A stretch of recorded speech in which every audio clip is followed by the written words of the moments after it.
Hello there, emerging mothers. It's Dr. Michelle coming right back at you. Of course, we're talking about a different topic on today. Yesterday, we talked about parenting at a distance. Also, on yesterday, we talked about how to encourage your teen and make sure that they were on track emotionally. And so those were helpful tips that were tossed on yesterday and gems that were dropped. Now, listen, on today, which is day 2 of our workshop, we are going to be focusing on strengthening the relationship between you and your teen pre-transition. So before they even leave the home, oh my goodness, we want to make sure that that bond is strengthened and that there's a sense of unity before they transition out. So I'm going to just go ahead and jump right in. Today, of course, is day 2 of our workshop. Tomorrow is day 3. And so we want to make sure that we have some things in place, again, prior to our teen transitioning out of the home. So listen, let's just go ahead and just talk about this very, very first tip that I want to drop in today's workshop. And that is knowing the inner beings, the inner parts of your teen, and knowing that gives us insight regarding their words and their actions. And let me share with you what I mean. So when we are focusing on building that relationship and that strengthening that bond, of course, and we're in conversation with our teens, we want to make sure that we're listening to their ideas without judgment. Let me just repeat that one more time. We want to make sure when we're interacting with our teens, if we want to make sure that bond is strengthened, we want to listen to their ideas without judgment. We also want to allow them space. I mean, sometimes it's like, they go off to college, or even before they go off to college, they want to hang with their friends. They want to maybe be after school a little longer. They want to, do what they want to do on the weekends. They may want to be in their rooms just a little bit on their cell phones. Guess what? It's okay to allow them space. And when we allow them space, that strengthens, believe it or not, that strengthens that bond. I mean, let's think about us. Sometimes we need our own space. Sometimes I know I do. And so giving them that space and giving them that time, it really is to our advantage. Of course, we want to encourage positive peer relationships. So if we see them hanging around someone and we're uncertain or we're filled with ambiguity as it pertains to the relationship that they have with another person or something along those lines, it's totally okay to ask. We want to encourage positive relationships, because if a person seems as though they're less than positive, then of course would we want our teen to continue keeping relations with or having meaningful dialogue with that person. So that's essential. Then also we want to, and I'm trying to help someone out. When we talk about strengthening that relationship between you and your teen pre-transition, we want to make sure that we are avoiding taking their criticisms personally. You know what? Sometimes some things that our teens say, sometimes it's just flippant, or sometimes it's just maybe it's constructive and it's like totally true. And sometimes we have a way of taking that personally. We have a way of holding grudges. We have a way of given the silent treatment. We have a way of withholding, conversation or our love. Let's just start today. If that's something we're doing, let's just start today and avoid taking their thoughts or their criticisms about us personally. Now listen, I'm all about respect.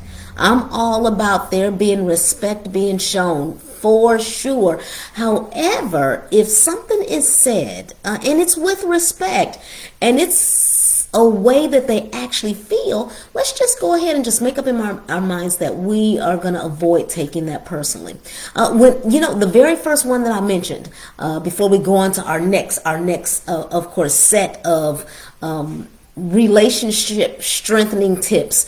And I talked about, making sure that we're listening to our teens and making sure that it's without judgment. I think about when my oldest daughter, and really my second daughter as well, they chose what school they wanted to go to. They chose the university. And so, although I was maybe dragging my feet just a little bit, as it pertained to my oldest daughter, heading on the East Coast and swinging to Blacksburg, she was actually telling me a few different times, I am going to go to this school. I want to go there. I need to be on that campus.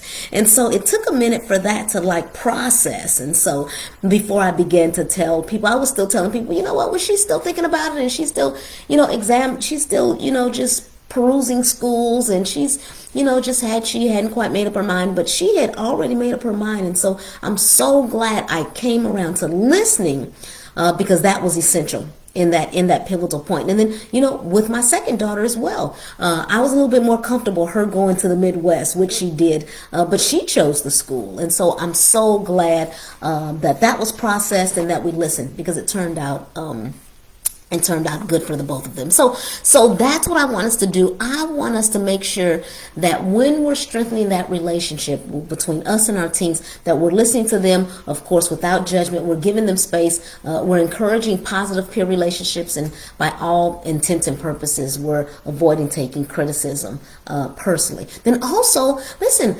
let's decide, and this is our second tip.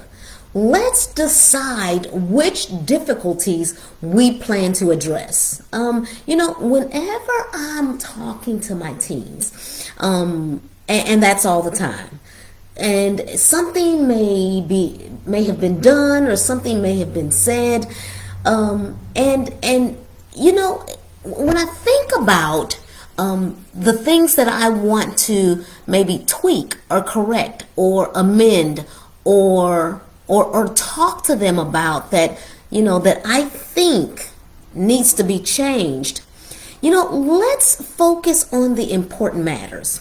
What I come to realize is that we as mothers, what we do is we correct those things that are of value to us. Like, say, for instance, I'm all about respect. And so, of course, the manners, making sure that we're of course, treating people, the way we would want to be treated. I'm all about that. I'm all about being kind to one another. And so I'm all about making sure that, fairness is in play. That's essential. That's essential. So those things, that we mothers really value. When I've talked to mothers in the past and still talk to mothers today, those are the big things that I find that we correct our teens regarding. And so, but as we think about that, let's just let's make sure that we're not in the correction mode all the time. That can be exhausting. But those big things, those things that we see are important, those values, those types of things, then yeah, absolutely. But just want to make sure that as far as us being exhausted regarding everything our teens do, I just want to make sure that we remain outside of that bubble. I want to also make sure that we avoid allowing winning to be our aim. So when there's tension, or if there's conflict between, of course, us and our teens, is that really what our aim is, winning? Or is it making sure that our teens are prepared for when they launch out of the home, or when they're promoted to the next level, or when they go beyond, of course, where they are right now? That's the aim. That's the aim. There's a book out, and it's by Dr. Richard Carlson, and it's called Don't Sweat the Small Stuff, and it's all small stuff. And so I've perused that book just a bit and gone through that, and after I read it some years ago, then I guess what, I went back through it again just to make sure that I am on track, and that I'm not sweating the small stuff, and that in all actuality, I'm making sure that that there isn't this exhausting relationship or this exhausting dialogue that happens when it comes to correcting teens, of course, my teens. Also, this is another tip. Tip number 3. Let's discontinue comparing our parenting with other parents. Now that's I just said something right there. Now we all have a habit of from time to time watching someone else's parenting and maybe judging that just a bit. You know, is parenting a competitive sport? So let's all just escape that parenting trap to make sure that, of course, we are, and it could even require us monitoring our self-talk, our talk to ourselves. What we want to do is we want to be supportive of our teen, and whatever it takes to support them and encourage them and inspire them into their highest calling, that's what we want to do. You know, and I think about, when I think about being grateful, just for, and of course we're all in a learning mode and continue to learn and continue to do better, but being grateful of where we are right now is essential. And thanking God. I love the letter that the Apostle Paul wrote to the church in Thessalonica. In 1 Thessalonians 5:18 says, "In everything give thanks, for this is the will of God in Jesus Christ concerning you." And so I want us to be grateful where we are right now, and I want us to, of course, continue to provide that support pre-transition as it pertains to our teen.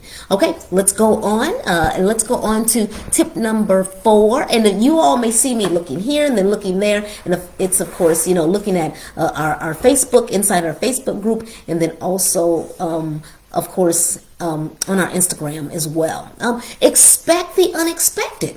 If we're looking to strengthen, if we're looking to unite, if we're looking to bring together that relationship that we have with our teens, listen, let's expect the unexpected.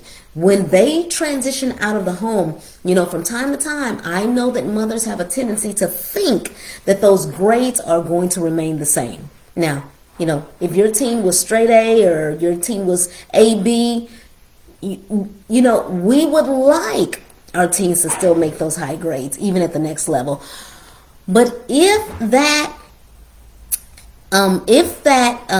something different happens, of course, that first semester, let's think of that as an adjusting phase. Lots of newness our teens are experiencing. And so just considering that they're adjusting is very, very important. It's very, very important. And we're talking again about strengthening that bond between us and our teens prior to their transition out of our home. We want to make sure, of course, and let's just go back and let's recap just a little bit. Thus far, knowing our teens and listening to their ideas without judgment. That's mainly number 1. Secondly, of course, deciding which difficulties we're going to address. That's essential. And then discontinuing comparing our parenting with someone else, because sometimes when we do that, and then we have this whole different style of parenting, and then we can end up shocking some people. So let's make sure that I pray about my parenting, and then I do what I'm being called to do in my parenting. And some other parents, they may parent differently, and that's absolutely fine. That's absolutely fine. But by the same token, in all, we want to make sure that, of course, we're preparing them for where they will be or where they're going. And then what I was on, the tip, expect the unexpected regarding grades. Sometimes when they're away from us, our teens are, I'm uncertain if they act the same. That's why it's good to have those partnerships with those other teachers and other administration, because they're with our teens sometimes just as much as we are. And so, I'm uncertain if they're showing a level of respect all the time that they're away, because of course I want them to respect others, and then I would like them to be pleasant company as well, for people to want to be with them. So for those of you who are on and listening up, tell me, what did you not expect from your teen that may have caused a little tension between you two? Just in other words, What did you not expect, and then maybe someone may have told you, and then you had to come to grips with yourself to say, okay, my teen there could be the display of different behavior, of course, when I'm not in the room. So I'll give you a chance to just, as I'm going to the next one, I'll give you a chance to just chat something as it pertains to, maybe what you've learned from your teen, from what you've learned about your teen from others. So just feel free to share. Then also, this is another tip I'd like to share, and just a few more tips. I know yesterday I probably went about 45 minutes, and so, of course, this workshop, day 2, will be slightly shorter, but I do want to share a few more tips. As mothers, let's accept that we will be needed after they've transitioned out of the home. Let's accept that we will be needed in a different kind of way. After they've transitioned out, of course, they will have their some advisors, whether it's their academic advisor, whether it's, they will have some other friends, they will have other people in their lives speaking into their lives. And so, as far as them needing us as much as often, that may lessen, that may be reduced. So let's strengthen that relationship right now. When we strengthen that relationship, then of course they'll have us on their minds, and they'll know that we're ready to help them when they need the help. And then listen, let me share this with you all. It's so interesting because I have actually heard some parents say this, and this is the next tip that I'd like us to talk about. I've heard some parents say, I love my teen, but I don't necessarily like them. You know what? God loves us all. It's our behavior that he dislikes, and it's our sins that he dislikes. And you know what? No telling what our teen may be going through that's causing that behavior to be displayed. They could be struggling emotionally. They could be struggling academically. They may be battling some social issues. Do we know? I'm unable to say that we know all the time. So let's admit and even speak it out loud that we love and like our teens, yet there may be some characteristics that are unlikable, or that are irritating, or that are annoying. However, as far as us liking and loving our teens, do we do that?